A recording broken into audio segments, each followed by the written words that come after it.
vocês. Boa tarde, pessoal. Espero que estejam bem aí todos, famílias, enfim, na medida do possível, que tenham aí ainda uma energia boa aí para a gente entrar nessa reta final aí do ano, né? Estamos quase entrando em outubro, né? Passamos o ano aí praticamente sem socialização, né? O que vai ter sido aí provavelmente um dos anos mais, né? Que nós mais vamos lembrar, né? Na vida, né? E, enfim, agradecer, né, primeiramente aí a turma do Instituto MSGP, né, agradecer ao Ramon pelo convite, a equipe do Ramon, a equipe técnica. Pô, a gente sabe como é difícil botar de pé um evento desse aí, com tanta conexão diferente, gente diferente, lugar diferente, enfim, mas tá sendo super bacana, parabéns aí para todos, né, e equipe super solista, super bacana, enfim. Eu vou entrar um pouquinho, né, para poder entrar um pouco aqui no tema do meu talk aqui, né, que é de Open Advertising. Eu vou explicar um pouquinho do contexto, né, da minha história, né, dentro do mercado publicitário, né. Então, eu comecei lá atrás, né, como ali estagiário na Macan, né, com o privilégio de fazer um daqueles estágios que você roda a agência em diferentes áreas. Então fiz atendimento, mídia, criação, planejamento, isso foi bem bacana, e depois fui trabalhar bastante aí por uns 6, 7 anos do lado do cliente, né, e aí passei empresas tipo Citibank, passei na Microsoft, principalmente divisão de consumer ali de MSN, muitos vão se identificar ali, quando o principal comunicador era o Messenger, né, eu trabalhava na equipe do Messenger, e inclusive ontem aconteceu um negócio bem interessante, que uma amiga minha me pediu para mandar um negócio para ela por e-mail, e ela me mandou um Hotmail, e aí eu fiquei mega feliz, porque, enfim, me relembrou os velhos tempos de Microsoft. Eu era a pessoa que tropicalizava as cartas do Hotmail, né, lá atrás, mas foi muito bacana essa época para aprender digital, aprender, enfim, ecossistema de digital. Tinha search, tinha portal, tinha Messenger, Hotmail, etc. Foi bem bacana essa época. Depois fui trabalhar na Kimberly-Clark, né, e aí gerenciamento de produtos, aí parte de fraldas, papel higiênico, fraldas adultas, enfim. Então foi um mix aí de experiências, e aí contextualizando um pouco, né, onde eu tive relações diferentes, né, com um sendo agência, outro gerenciando a agência, né, e por volta de 2006 eu saí, né, com um sócio, né, para montar uma agência de digital live marketing, e aí essa agência aí demorou mais ou menos uns 6 anos para crescer, ganhar alguma notoriedade. Quando foi 2012, a gente começou a receber aí algumas propostas de grupos internacionais, fizeram uma venda de 60% do negócio para o grupo Iris Worldwide, que logo depois foi vendido até para o Cheo Worldwide, e aí não fiquei aí 4 anos e meio num período de jornal tocando o negócio, né. E aí, nesse período, vivi outras experiências, né, a gente tinha conta digital de marcas, de diferentes marcas, então a gente tinha lá a Devassa, a gente tinha a Marca Neve, e era muito de colaboração com as grandes agências. Então a gente colaborava muito com o DPZ, colaborava muito com o Léo Burnet. Então esse é um pouco do contexto, né, e depois, aí fiquei um período em non-compete, né, e abri a Bipool, né, para quem não conhece, né, a Bipool, e obviamente muita gente não conhece, porque é um conceito muito novo, né, é uma empresa muito jovem, né, a Bipool é basicamente uma plataforma de curadoria, contratação e gestão, né, de projetos, né, de serviços de marketing especializados, né. Então, de um lado você tem grandes empresas com marcas diferentes, né, que querem contratar, né, serviços especializados de marketing, e do outro lado você tem, né, uma rede, né, de especializados, né, que vai desde agências independentes, a boutiques, a estúdios individuais, enfim, então, que querem prestar serviço para essas marcas. Então, isso tudo acontece, né, de um modelo end-to-end dentro da nossa plataforma, né. Mas, enfim, dentro desse período, e aí, se puder agora, pessoal, se puderem projetar um pouquinho da minha apresentação, eu agradeço. Me avisem quando estiver no ar aí. Está no ar, pode seguir. Beleza, mas aí se eu for mudando aqui os slides, tá beleza, né? Não precisa mudar aí, né? Tá beleza, foi você que comanda aí. Boa, fechado. Então, assim, peraí que eu já não estou conseguindo mudar, agora sim. Beleza.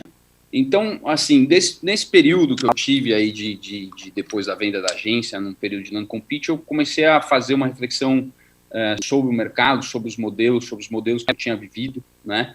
E eu comecei a separar aqui alguns modelos, né? Que eu estou chamando de um é o C2All, o C2 One-to-All, né? O primeiro deles, que é um modelo mais one-stop shop, né? Isso aqui não é uma data exata, né? E nem os modelos aqui, uma ressalva importante, né? Nem existe nada exato aqui, né? Mais ou menos o modelo que se tinha até tal data, depois vão surgindo outros modelos, enfim. Então, o segundo deles que eu chamo é o C2All, que é um modelo mais de specialized shops e in-houses, né? E um modelo que a gente já está vendo acontecer e que eu acho que é o futuro próximo, que eu estou chamando de client, né? To preferred to network, né? Eu vou entrar em cada um desses modelos, mas eu só queria fazer uma ressalva aqui, que é, historicamente, né, pelas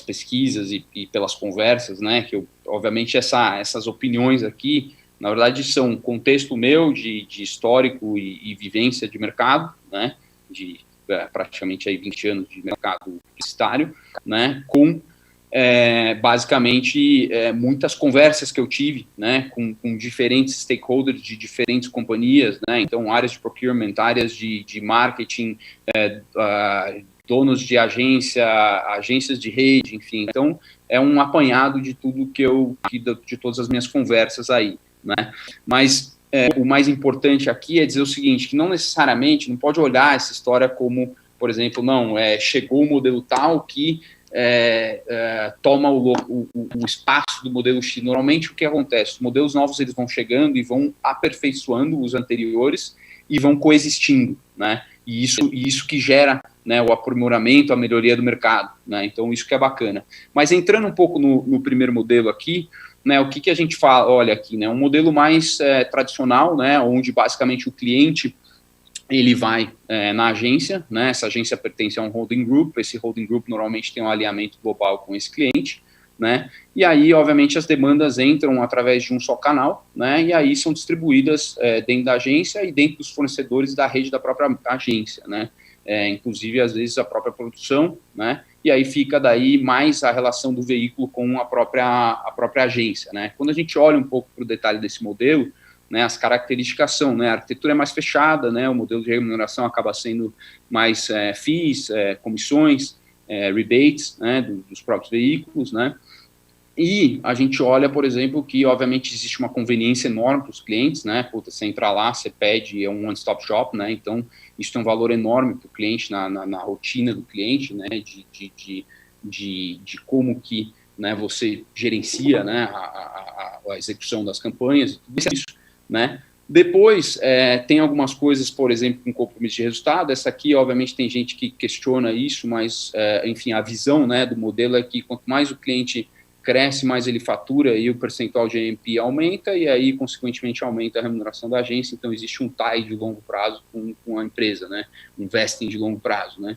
E, obviamente, a consistência estratégica de criação, etc., isso é interessantíssimo, né? Ou seja, eu me lembro de, por exemplo, colaborar com a DPZ muitos anos na minha época de Iris, e a gente criava muito para a Neve, né, criava os filmes de internet, tudo isso, e os caras conheciam demais assim a marca, né, tinham todas as premissas da marca, e isso era bacana, né. Do outro lado, né, quando o cliente, né, vai procurar serviços especializados, aqui um pouco na parte dos negativos, né, obviamente a oferta nem sempre é a melhor, porque você tende a oferecer, aqui dá para fazer uma comparação um pouco com o mercado financeiro, né, às vezes nem sempre o que está sendo oferecido de dentro de uma arquitetura fechada é o melhor para o cliente, né? E obviamente aí também tem uma questão de overheads, compromissos anuais, ou seja, as empresas não crescem tanto como cresciam antes, então precisam olhar muito mais para a linha de custo, efetividade do que olhavam antes, né? E obviamente não precisa nem falar do desafio de transparência, é uma coisa que o mercado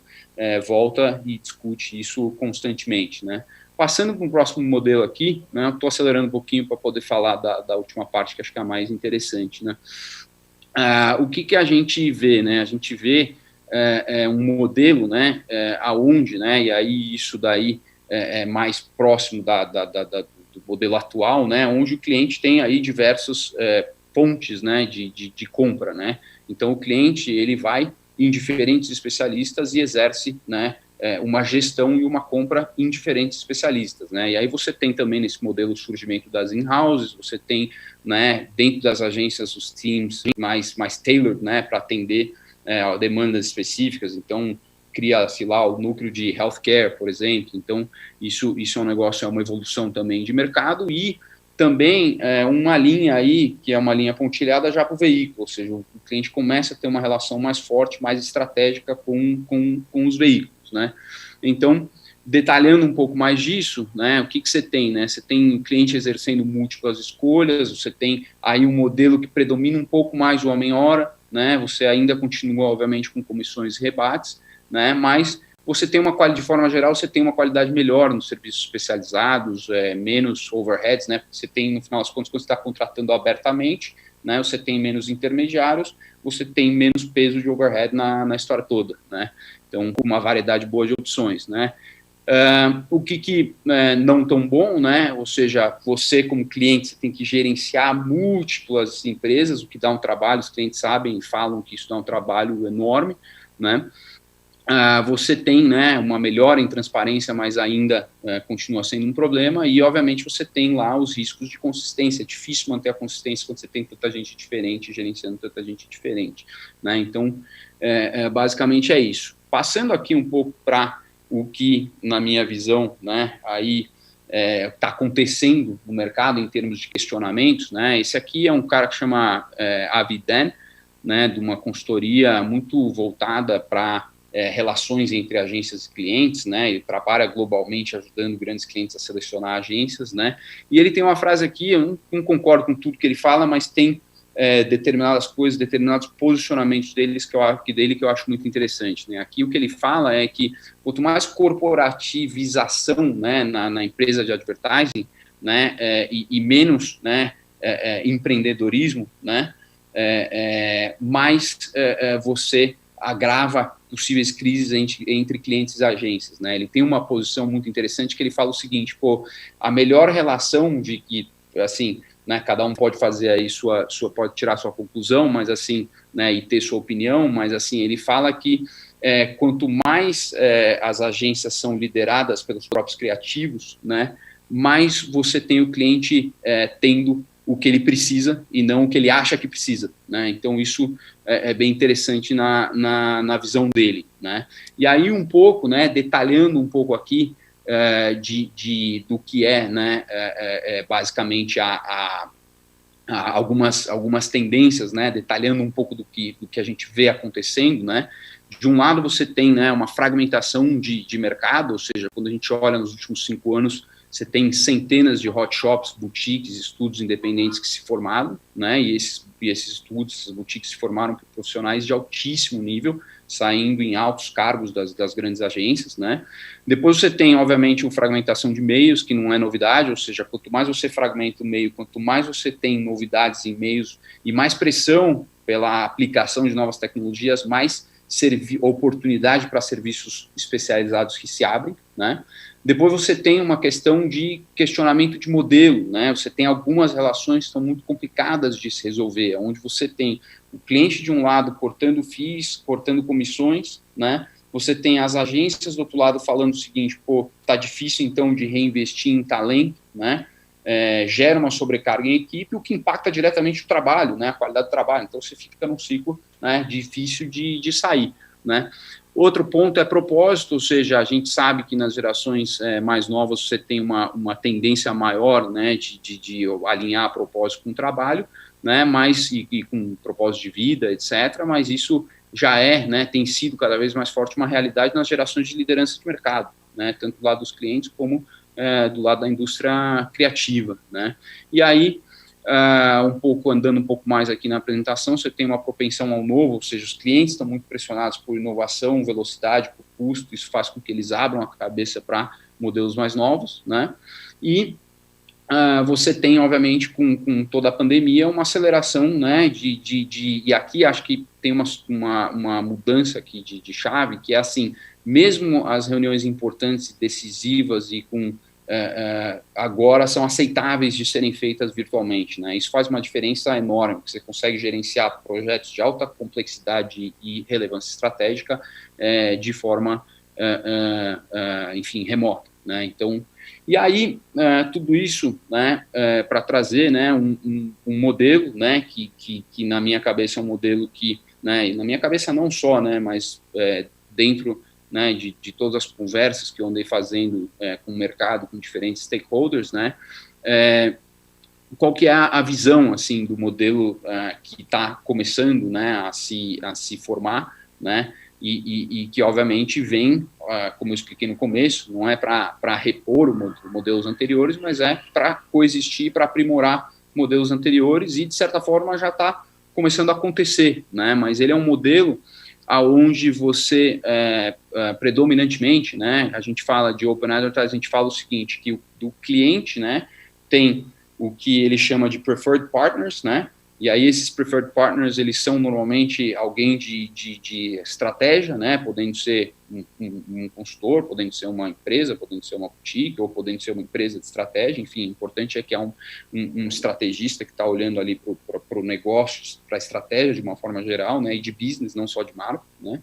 Aí você tem, obviamente, o veículo como uma relação super estratégica, ou seja, trazer o veículo de forma próxima e o veículo ajudar nesse planejamento, né, com dados, e até com oportunidades e criatividade, tudo isso, né, e obviamente você precisa de alguém para fazer o ecossistema funcionar, né, mas obviamente aí, então, o que a gente fala, né, que a contratação, obviamente as empresas, né, e os profissionais são muito mais especialistas, né, a contratação acontece muito por projetos, né, ou seja, de uma economia compartilhada, e aí esse detalhe é importante, porque muitas vezes é o seguinte, quem que é a empresa ideal para o projeto ideal e que tenha disponibilidade naquele momento, ou seja, de uma forma que, eu não vou me sobrecarregar para pegar aquilo pela oportunidade, né, se aquilo não for viável para mim no meu tempo, na minha equipe, eu não saio contratando mais gente para fazer, eu espero a próxima oportunidade, né, então, enfim, então, essa é a visão, né, aí um pouco do resto é valor definido por entregável,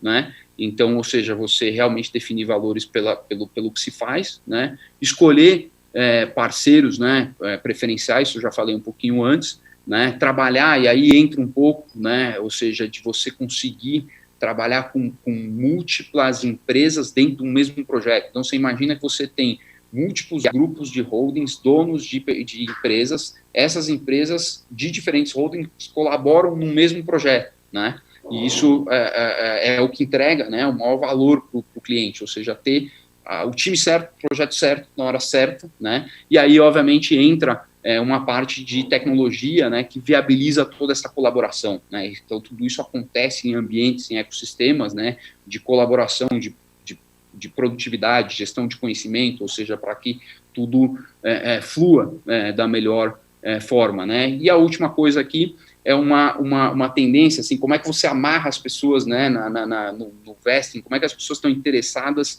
né, no sucesso do cliente a médio e longo prazo, né? E basicamente, o conceito aqui é um conceito de quase como se fosse credit score de mercado financeiro, que é tudo que eu vou fazendo e as minhas avaliações são transparentes e vão fazendo com que o meu perfil melhore, né? E esse meu perfil melhor me gera mais projeto. E aí eu estou sempre querendo melhorar dentro desse network, né, de trabalho que a gente chama, né? Então, isso resume um pouco o modelo, né? Eu não sei se vai dar tempo para ficar um pouco para perguntas, mas eu me comprometo realmente a entrar depois no chat e olhar as perguntas e responder, enfim, também vou deixar meus contatos aí, né? E entrando um pouco aqui, né, um pouco mais de detalhe, né, de vantagens desse modelo, né? Então você tem aqui, obviamente, precificação por entregáveis, né? Cada empresa é remunerada pelo que faz, a equação do preço é 100% aberta, né? Ou seja, todo mundo vê o que todo mundo ganha, isso dá uma transparência enorme para o modelo, né? Como outros pontos positivos, né, você tem, obviamente, a qualidade, né, do que se seleciona é realmente o melhor time para o melhor projeto no momento certo, né, a remuneração, né, tende a ser mais justa, né, porque você tem menos intermediários, então cada um na cadeia, obviamente, ganha pelo que efetivamente faz, então tende a ser melhor remunerado, né. Você tem, obviamente, mais transparência nas relações, nos preços, né, distribuição de renda, ou seja, à medida que você vai dando oportunidades numa economia compartilhada para serviços e empresas especializadas, né, de todos os portes, você acaba distribuindo melhor a renda entre os players de mercado, né, e obviamente as empresas aí, como estão trabalhando por projeto em múltiplos projetos, estão menos concentradas num só cliente, né. Quais são os riscos, né? Isso está aberto para discussão aqui, como eu falei, não tem nenhuma verdade absoluta, e o objetivo aqui é a cocriação, né? É trazer o estímulo para ser discutido, né? Obviamente que quais são os riscos que a gente vê, né? A hora que você abre muitos serviços, muitas opções, né? E você tem um nível de competição maior, que é o risco de qualquer mercado fragmentado versus qualquer mercado um pouco mais concentrado, obviamente o risco está na preservação de valor do produto criativo, né? Então tem que ter um cuidado muito grande nesse modelo para que os valores não venham para baixo, né? Em termos de como que remunera, né, o nosso maior valor do mercado criativo, que é a cabeça das pessoas, que são as ideias, que são, né? Então as pessoas têm que ser bem remuneradas, né? E depois, obviamente, a hora que você tem, né, clientes, né, comprando por projeto de múltiplas empresas menores, você pode, obviamente, ter um risco de ter barganha de um muito grande com players menores, né? Então, esses são um pouco dos prós e contras aí do modelo para discussão, né? E vou deixar aqui uma provocação dentro da história, né, que resume aqui um pouco, que é, obviamente, tudo isso é um modelo experimental, né? Obviamente a gente, como Bipu, vem experimentando esse modelo e desenvolvendo esse modelo e ele tem, né, dado certo em alguns clientes e tem crescido, né? Mas obviamente aqui uma frase se não for, né, que não é uma experiência, se você sabe que aquilo vai funcionar, né? Então o que eu estou trazendo aqui é um início de modelo que precisa ser aprimorado e que enfim, tem muito para melhorar. Do meu lado, é isso. Acho que sobraram aqui, pelo que eu estou vendo aqui, meu cronômetro pessoal aqui, são 2 minutos faltando. Não sei se tem perguntas aí, Ramon, ou se eu deixo para depois. Fala aí, Dani. Tem sim uma pergunta, cara, mas já agradeço muito aí você. E eu vou te fazer essa pergunta que eu tenho aqui, que vai de encontro aí à tua palestra, cara. Que é, na prática, você falou que é um movimento, né, da Bipu e é uma experimentação, pô, e é muito legal isso, é importante essa transparência, né, que você traz na tua palestra, mas como você tem observado essa aceitação dessa arquitetura aberta, não só na Bipu, mas como você percebe o mercado entendendo esse novo modelo, você já compartilhou isso com outras pessoas, como é que você entende que isso pode ser aceito de uma maneira mais ampla pelo mercado, né? E se você considera que isso, de alguma maneira, vai também ser algo exponencial, que em algum momento isso também vai começar a ser mais replicado, que outras empresas podem nascer já orientadas a esse modelo que você, né, traz aí na Bipu. Claro, bacana. Obrigado pela pergunta, Ramon. Eu acho assim, cara, quando a gente olha para mercado europeu, mercado americano, isso vem acontecendo em proporções grandes, né? O fato é que muita gente sai das grandes corporações para empreender e aí para fazer mais o que gosta e ser especialista, né? E trabalhar por projeto, né? Isso é um estilo de vida já que vem bastante consolidado em outros mercados, né? E isso não aconteceu só no mercado de publicidade, tá? Isso acontece no mercado de advocacia, isso acontece no mercado financeiro, isso acontece em alguns mercados diferentes, né? Então, eu acho que não tem volta. Eu acho que cada vez mais as pessoas vão querer trabalhar de forma especializada em sua própria empresa e, do lado dos clientes, eu acho que os testes que a gente tem feito, né, com nossos clientes só tem crescido, né? E aí isso tanto no Brasil como regionalmente, ou seja, os clientes, quando eles entendem que eles conseguem acessar esse mercado fragmentado e comprar de gente de altíssimo nível num preço justo, e essas coisas caminham em conjunto, elas podem caminhar em conjunto, né? Eles olham e falam, pô, eu pro nível de inovação, criatividade, velocidade aqui que eu preciso, isso faz bastante sentido como um modelo adicional, né? Como um modelo adicional dentro da minha empresa. Então, a gente tem visto o modelo crescendo bastante e acho que cada vez mais. Legal, legal demais, Dani. Obrigadíssimo de novo pela sua palestra. E para quem está ouvindo a gente aqui, daqui a pouco voltamos com a nossa programação de conteúdos. Até já, pessoal!